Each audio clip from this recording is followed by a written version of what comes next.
अस्सलाम वालेकुम viewers. As you know कि हमारे पास जो थ्योरम है वो ग्रीन्स थ्योरम है। आपको जैसे कि स्टेटमेंट से ही पता चल गया होगा, डिस्क्रिप्शन से, टाइटल से पता चल चुका होगा। तो बगैर वक्त गवाए हम जाते हैं ग्रीन्स थ्योरम की स्टेटमेंट की तरफ। ग्रीन्स थ्योरम हमें दिया क्यों जाता है? ग्रीन्स थ्योरम हो गया, स्टोक्स थ्योरम हो गया। इसमें बेसिकली बात इस तरह से होती है, हमारे पास लाइन इंटीग्रल दिया गया होता है, simple line integral. Line integral में हमने क्या करना होता है, देखो एक फिगर से सबसे तौर पर आपको बता देता हूँ। लाइन इंटीग्रल में हमें हर एक लाइन का अलग से इंटीग्रल फाइंड करना होता है। और इसी तरह से जैसे कि पूरी फिगर है, इस पूरी फिगर का मुझे एरिया फाइंड करना है, तो मुझे इनकी सारी साइड्स के लाइन इंटीग्रल फाइंड करना होगा, हम सारों को सम करना होगा। देखो यहाँ से लेकर यहाँ तक का डिस्टेंस, और उसमें जो है ना मेरे पास जो लिमिट्स अप्लाई की जाएंगी, फंक्शन बनेगा इस C1 का, फिर C2 का, फिर C3 का एंड C4 का। फिर इन सारों का जो लाइन इंटीग्रल लेकर फिर उनको सम किया जाता है, फिर उसके बाद आंसर आ जाता है। इसे हम लाइन इंटीग्रल मेथड कहते हैं। लाइन इंटीग्रल की मेथड थोड़ा सा लेंथी हो जाता है, इस वजह से हमें ग्रीन्स थ्योरम और स्टोक्स थ्योरम दिया जाता है। ग्रीन्स थ्योरम हमें देखो क्या कहता है, ग्रीन्स थ्योरम में कहता है if P and Q are the continuous functions of f into xy, मतलब दो वेरिएबल्स में फंक्शन दिए गए हैं, एक p दिया गया है और एक q दिया गया है। और किस तरह के फंक्शंस हैं ये? xy वेरिएबल वाले फंक्शन। इसमें दो वेरिएबल्स आएंगे, और याद रखना जब भी हमारे पास मोर देन वन वेरिएबल आ जाता है, दो वेरिएबल का फंक्शन आता है, उसके ऊपर हम पार्शियल डेरिवेटिव अप्लाई करते होते हैं। Defined on the open region, और कहते हैं ओपन रीजन पे डिफाइन किए गए हैं कंटेनिंग डी। उसके अंदर जो है ना हमारे पास डी रीजन है, और जो कि P और Q फंक्शंस के उसमें है, बाउंड में है। विच मींस कह सकते हैं कि हमारे पास अगर मैं ये कहूँ कि ये फंक्शन P और ये फंक्शन P है, ये फंक्शन P है, ये फंक्शन Q है, ये फंक्शन भी Q है, तो इस तरह से हमारे पास एक जो है ना रीजन बन रहा है जो P और Q के उसमें आ रहा है, बाउंड्रीज में आ रहा है, या इनक्लोज हो रहा है P फंक्शन और Q फंक्शन के बीच में।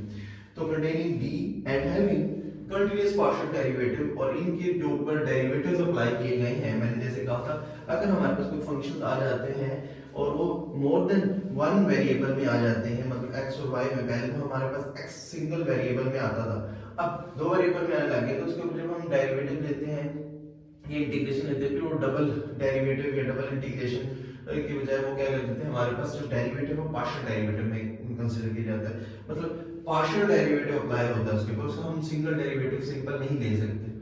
अच्छा, और इसके रेलेवेंट हमारे पास जो लाइन इंटीग्रल है उस पे हमें जो है ना वो सिंगल इंटीग्रेशन हम सिंपली ले लेते हैं, लेकिन हमारे पास जो स्टोक्स थ्योरम या ग्रीन्स थ्योरम आएगा उसके अंदर हम डबल इंटीग्रेशन लेंगे। क्लियर? अब उसकी स्टेटमेंट हमने रीड आउट किया, रीड आउट करने के बाद हम देखते हैं उसकी स्टेटमेंट में हमारे पास मैथमेटिकल एक्सप्रेशन क्या है। मैथमेटिकल एक्सप्रेशन कहता है कि हमारे पास लाइन इंटीग्रल, देखिए हमारे पास ये क्लोज्ड जो हमारे पास वो होगी, बाउंड्री होगी, क्लोज सी हमारे पास कर्व से मिलकर बनने वाली बाउंड्रीज होती है, क्लोज्ड कर्व कह सकते हैं, क्लोज्ड फिगर कह सकते हैं, कोई भी क्लोज्ड फिगर और उसके ऊपर फंक्शन उसके अंदर कैसे pdx प्लस qdy। अगर इस तरह से हमारे पास कोई लाइन इंटीग्रल दिया गया, देखो जिसके अंदर सिंगल हमारे पास होता है वो हमारे पास मोस्टली लाइन इंटीग्रल को रिप्रेजेंट कर रहा होता है, और क्लोज फिगर के का लाइन इंटीग्रल है pdx प्लस qdy। अब इसे हम कन्वर्ट कर देते हैं ग्रीन्स थ्योरम की मदद से इसके अंदर, partial q over partial x minus partial p over partial y dx dy। अब देखो यहां पर मेरे पास pdx है और यहां पर मेरे पास qdy है, तो मैं क्या करने लगा हूं, इस p के डिवाइड में पार्शियल dy को पार्शियल डेरिवेटिव में कन्वर्ट करके लिख रहा हूं, और नेक्स्ट में लिख रहा हूं, और बीच में मेरे पास माइनस है, मतलब जो डिफरेंस देगा p के चेंज का और q के चेंज का, मतलब जो डेरिवेटिव लेते हैं उसका चेंज होता है ना, जो हमारे पास चेंज आ रहा होता है फंक्शंस के बीच में। अब देखिए अगर मैं ये p फंक्शन लेता हूं, ये मेरे पास q फंक्शन है, तो इसके ऑपोजिट साइड वाला भी मेरे पास ये q फंक्शन हो जाएगा, और इसके ऑपोजिट साइड वाला भी p फंक्शन हो जाएगा। ठीक है, तो मेरे पास जब इनका चेंज ले जाता है, इस पॉइंट से इस पॉइंट तक का चेंज पार्शियल डेरिवेटिव से लिया जाएगा, क्योंकि ये दोनों फंक्शंस मेरे पास मोर देन वन वेरिएबल वाले में है, इसलिए पार्शियल q और पार्शियल x और पार्शियल p और पार्शियल y का डिफरेंस हमें क्या देता है, लाइन इंटीग्रल। ठीक है, और वो उससे हमारे पास पूरा का पूरा एरिया फाइंड करके दे देता है। क्लियर? अब मैं इस मैथमेटिकल इसके एक्सप्रेशन से देखो क्या करने लगा हूं, थोड़ी सी सिंपलीफिकेशन करूंगा और प्रूफ लिखना स्टार्ट करूंगा, सबसे पहले आपने प्रूफ में इसी को दो इक्वल पार्ट्स में डिवाइड कर देना। जैसे कि मैं लिख देता हूं फ्रॉम फिगर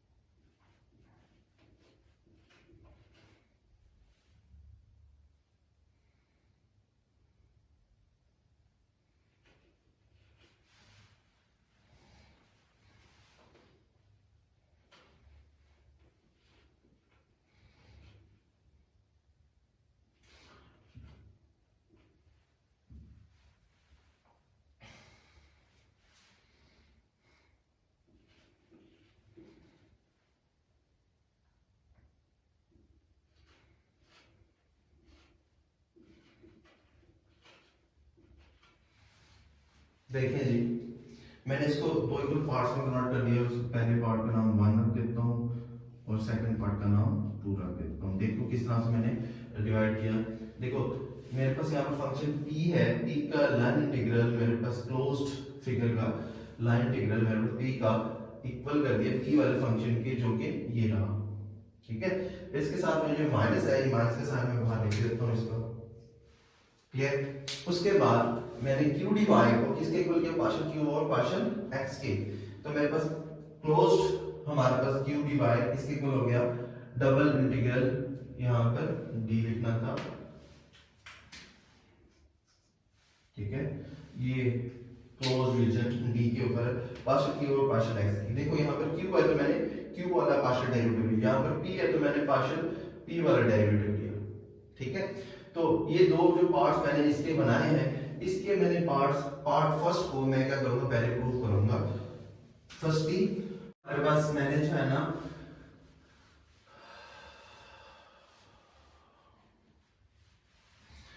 अस्सलाम बच्चों, जैसे कि हमारे पास ग्रीन थ्योरम था, ग्रीन थ्योरम में मैंने जो है स्टेटमेंट सारी रीड आउट कर ली थी। स्टेटमेंट रीड करने के बाद मैंने लेफ्ट हैंड साइड और राइट हैंड साइड इसकी मैथमेटिकल एक्सप्रेशन लिखी थी। इसमें मैंने लेफ्ट हैंड साइड को एक्सट्रैक्ट किया, मतलब दो इक्वल पार्ट्स में डिवाइड किया। फिर dx को p वाले फंक्शन के पार्शियल डेरिवेटिव के डबल इंटीग्रल के इक्वल लिखा यहां पर। ठीक है, इसका नाम मैंने 1 रखा। अच्छा, फिगर से मुझे पता चला। अच्छा, उसके बाद मैंने क्या किया, जो मेरे पास q dy वाला था उसे q वाले फंक्शन के इक्वल रखा और मैं उसका नाम मैंने रख दिया 2। अब मैं फ्रॉम 1 लिखूंगा,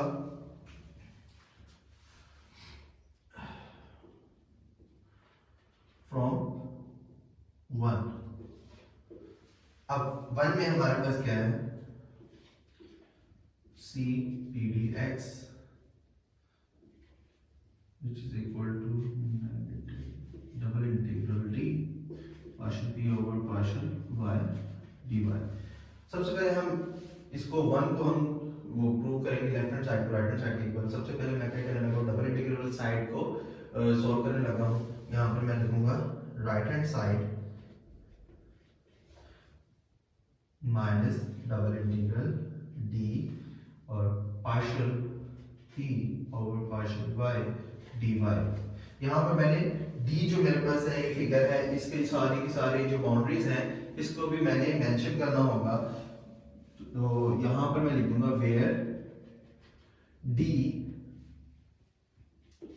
हमारे पास कैसा है, इसमें बाउंड्रीज होंगी x y सच दैट हमारे पास जो x के ऊपर देखिए, x की वैल्यूज के ऊपर को कहा, x की कौन सी वैल्यूज दी हुई है, वो दी हुई है देखो a less than is equal to x less than is equal to b, मतलब x की लिमिट्स मेरे पास a टू b है। अब इस तरह से फिगर d के अंदर y की लिमिट्स क्या है, g1 ऑफ x से g2 ऑफ x है। अब ये मैंने g1 ऑफ x लिखा less than is equal to y less than is equal to g2 of x। ये मेरे पास d फिगर की बाउंड्रीज भी बता दी गई। अब मैंने लेफ्ट हैंड साइड मतलब राइट हैंड साइड को मैंने प्रूव करना है, तो इसके लिए मैंने डबल इंटीग्रल लेना है। डबल इंटीग्रल माइनस का साइन एज इट इज। यहां पर इंटीग्रल मेरे पास फर्स्ट लिमिट मेरे पास x के रिस्पेक्टिव में लिखूंगा, क्या है पड़ी x a टू b, और सेकंड मैं y के रिस्पेक्ट में लिखूंगा, y क्या है मेरे पास g1 ऑफ x से लेकर g2 ऑफ x, और पार्शियल पी और पार्शियल वाई मेरे पास क्या है, ये एज इट इज लिखना है मैंने, पार्शियल पी और पार्शियल वाई और डी वाई। देखो ये y के रिस्पेक्टिव में है, इसका इंटीग्रल होगा, पार्शियल मेरे पास इंटीग्रेशन से कैंसिल आउट होगा। जैसे कि हमारे पास क्या होता है, देखें हमारे पास जैसे d ओवर dx इंटीग्रेशन का इनवर्स होता है, ये दोनों एक दूसरे से कैंसिल आउट हो जाते हैं। इसी तरह से मेरे पास जो पार्शियल ओवर पार्शियल y है विद रिस्पेक्ट टू dy ये कैंसिल हो जाएगा इसके साथ। तो इसका मैं इंटीग्रल ओपन कर दूं minus integral a to b as it is. उसके बाद इसका मैं इंटीग्रेशन लूंगा तो पार्शियल ओवर पार्शियल y इस इंटीग्रल से खत्म हो जाएगा, मेरे पास आ जाएगा p इनटू मेरे पास फंक्शन क्या बन जाएगा x और y। और क्योंकि मेरे पास लिमिट g1 ऑफ x है g2 ऑफ x है तो वो लिमिट मैं एज इट इज लिखा रहने दूंगा। उसके बाद मैं क्या करूंगा, लिमिट पुट करूंगा, मेरे पास क्या आ जाएगा minus integral a to b और मेरे पास लिमिट क्या बन जाएगी p इनटू x। पहले अपना लिमिट पुट करते हैं g2 of x minus p into x और g1 ऑफ x। ये मेरे पास सिंप्लीफिकेशन फॉर्म में ही आ गई। अच्छा इसके बाद देखिए अगर मैं माइनस को अंदर मल्टीप्लाई कर देता हूँ, माइनस को अंदर मल्टीप्लाई कर देता हूँ तो मेरे पास क्या आता है,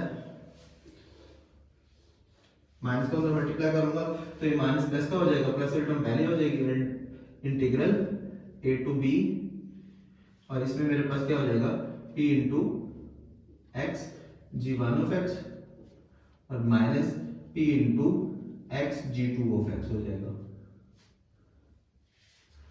अब ये मेरे पास 1 रख दें इस साइड का आंसर। अब मैं इसकी लेफ्ट हैंड साइड जो है ना प्रूव करूंगा, जो है ना सिर्फ राइट हैंड साइड को हमने उसको सॉल्व किया था, उसका आंसर हमने निकाल लिया था। अब हम लेफ्ट हैंड साइड पे आएंगे। लेफ्ट हैंड साइड मेरे पास देखो क्या है भाई, closed path pdx which is equal to c1 और p into xy dx। ठीक है, इसको मैं एक्सप्लेन कर रहा हूँ। देखो मेरे पास ये पूरी क्लोज फिगर है, close figure c1 c2 c3 और c4 के बीच में d का पूरा एरिया आता है ना, तो d को मेंशन नहीं करेंगे, हम सिंगल लाइन इंटीग्रल की मदद से इसे सोल्व करेंगे। देखो किस तरह से, पहले मैं c1 का लेता हूँ इंटीग्रल, फिर c2 का लूंगा p into xy और ये dx plus line integral c3 p into xy dx plus c4 p into xy dx। c1 c2 c3 c4 आ गया मेरे पास। अब मैं क्या करने लगा हूँ, इनकी लिमिट्स देखता हूँ। c1 की लिमिट कहाँ से कहाँ तक जा रही है, जो चेंज हो रही है। देखो मेरे पॉइंट ये इस पॉइंट से इस पॉइंट तक जा रही है, तो इसमें देखो सेम क्या है g1 of x, मतलब मेरे पास y की वैल्यू फिक्स है बड़ी, तो मुझे क्या होगा जस्ट y की वैल्यू को मैंने इसमें पुट करना होगा y की जगह पर, और a की लिमिट a से b तक जा रही है। तो देखो क्या बनेगा, integral a to b p into x की वैल्यू x वैसे का वैसे और एक y की जगह y की वैल्यू जो कि है g1 of x। ठीक है, ये मेरे पास आ गई इसकी प्लस। अच्छा यहाँ पर मेरे पास देखें सेकंड c2 में हमारे पास b और b सेम नहीं है। यहाँ पर देखो if x is equal to मेरे पास b है तो मेरे पास dx क्या होगा, मतलब इसका डेरिवेटिव लूं तो जीरो नहीं हो जाएगा। तो यहाँ पर अगर b में जीरो पुट कर दो तो ये जीरो हो जाएगी। उसके बाद प्लस c3 का देखते हैं, c3 का मेरे पास कहाँ से कहाँ तक है, c3 देखें इस पॉइंट से इस पॉइंट तक आ रही है, c3 इस पॉइंट से इस पॉइंट तक आ रही है। तो मेरे पास क्या है g2x और g2x मतलब सेम है, मतलब वैल्यू मेरे पास ये वाली g2x मतलब y की वैल्यू g2x है, और जो मेरे पास x की वैल्यू वो b से a की तरफ आ गई, b से a। तो क्या बन जाएगा p इंटू x और मेरे पास y की वैल्यू क्या इसमें आ रही है g2x, तो मैं लिखूंगा यहाँ पर g2x dx। अच्छा इधर भी dx प्लस, अब यहाँ पर मेरे पास c4 है, c4 में देखो a इधर भी है, सेम है ना a, तो यहाँ पर मैं कहूँ if x is equal to a तो मेरे पास dx क्या होगा जीरो, विच मीन्स ये पूरी c4 वाली टर्म मेरे पास क्या हो जाएगी जीरो। अब ये दो पॉइंट बच गए हैं, इनकी लिमिट चेंज कर तो ये साइन माइनस का हो जाएगा, तो ये क्या हो जाएगा a to b p into x g1 of x।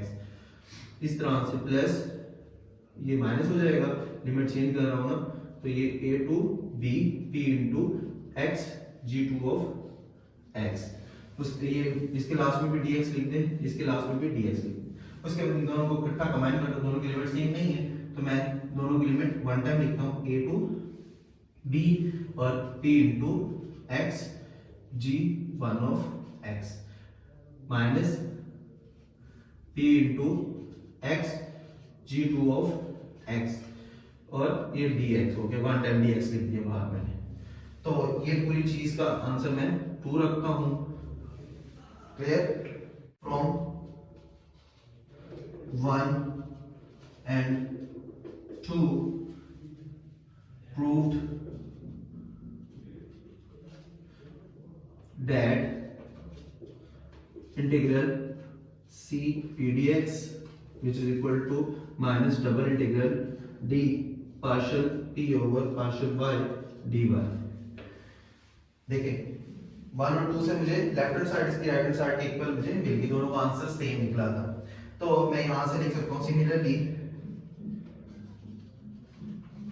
Similarly partial q dy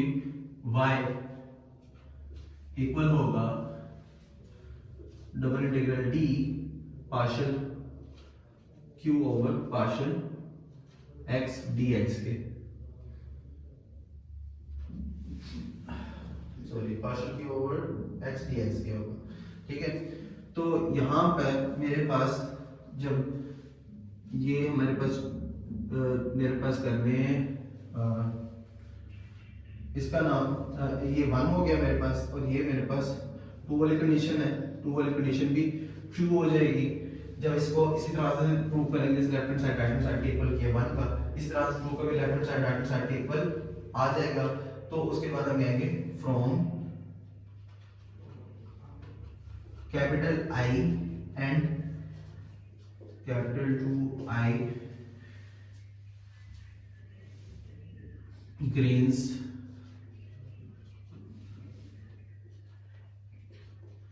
theorem is proved।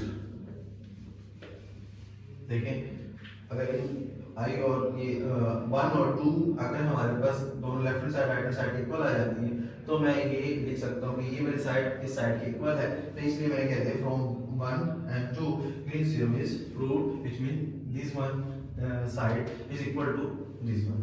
Clear? इसके साथ हमारा ग्रीन्स थ्योरम का प्रूफ कंप्लीट होता है। नेक्स्ट हमारे पास होगा स्टोक्स थ्योरम।